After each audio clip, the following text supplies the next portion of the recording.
Okay. Well, I came to San Francisco in 1972, and I became part of the Haight-Ashbury Switchboard Commune. They were a group of people.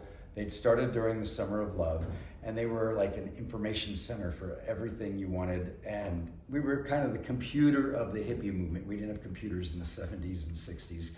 So anything you would want, we would have resources. And so people would call up, and we ran a 24-hour-a-day hotline where you could call, and we would go and find you. We were problem solvers.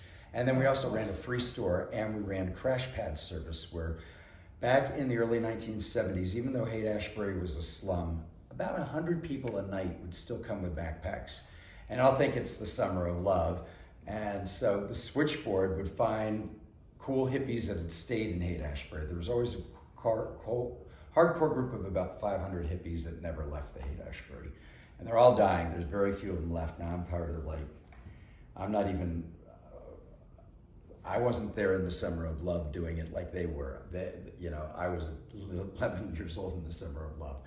But by 1972, when I was 16, I was hanging out with all the Summer of Love people that stayed in Haight-Ashbury. And talk about how you got the money to start your first business. Oh, well, the Haight-Ashbury Switchboard, we had a philosophy there where you were supposed to help tear down the government by getting on welfare and dropping out of society. But at the same time, you have to give back to the community. So you would volunteer at the Haight-Ashbury Free Clinic or at the Haight-Ashbury Switchboard where I did, or there was a food cooperative, and or you were just supposed to do good. And so several communes were here that were all funded by, it was called ATD back then. We called Aid to the Totally Divine.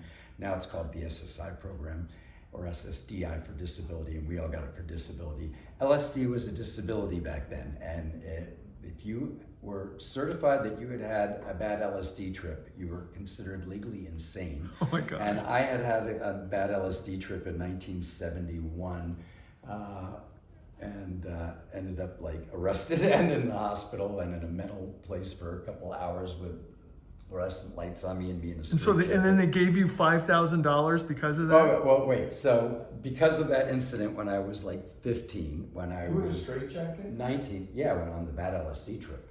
But that's the worst thing to do to someone on an LSD trip. And they kept shooting me up with Thorazine while I'm under fluorescent lights. God. And I'm in a hospital and I'm hallucinating people walking around. So how did you get the $5,000? This other hippie, one of the original hippies, Rick Stipman, and his gay lover, Dennis, said, the government has this program, they'll give us $5,000 to rehabilitate ourselves. Haight Street needs to come back to the 60s. We need to reopen stuff. And then I said, well, the Phoenix closing. And they go, well, let's apply for this grant.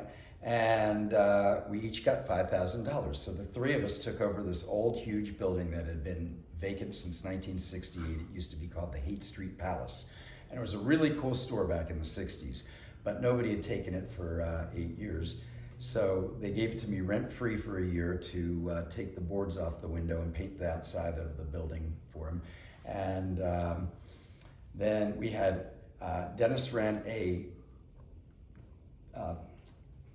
plant store in the front. We had very tall exotic plants. And then I had my little head shop in the back. I sold Avalon Ballroom posters and Fillmore posters for $5 each.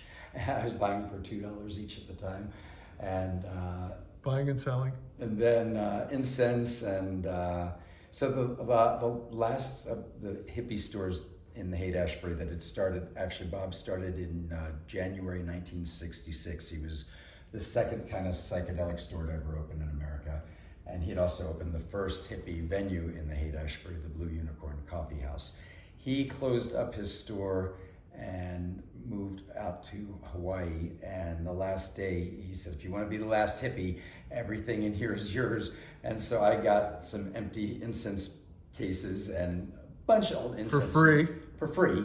And I moved that down the street, and we each got $5,000, which in 1976, $5,000 is probably the equivalent of about $30,000 or $40,000 a day or more. And so we stocked the store. I went in Rolling Stone magazine, was looking for anybody that sold pipes or anything in the ads, and was calling, can you send me pipes to sell in the store? So I was selling pipes and incense, and it was kind of illegal to sell pipes back then because it promoted drug use, and it was they were against drugs at the time. So you took $5,000 that the government. Yeah, so they gave me $5,000 to rehabilitate myself, and the landlord gave me the store for free. The landlord gave And it Where for were you free. living?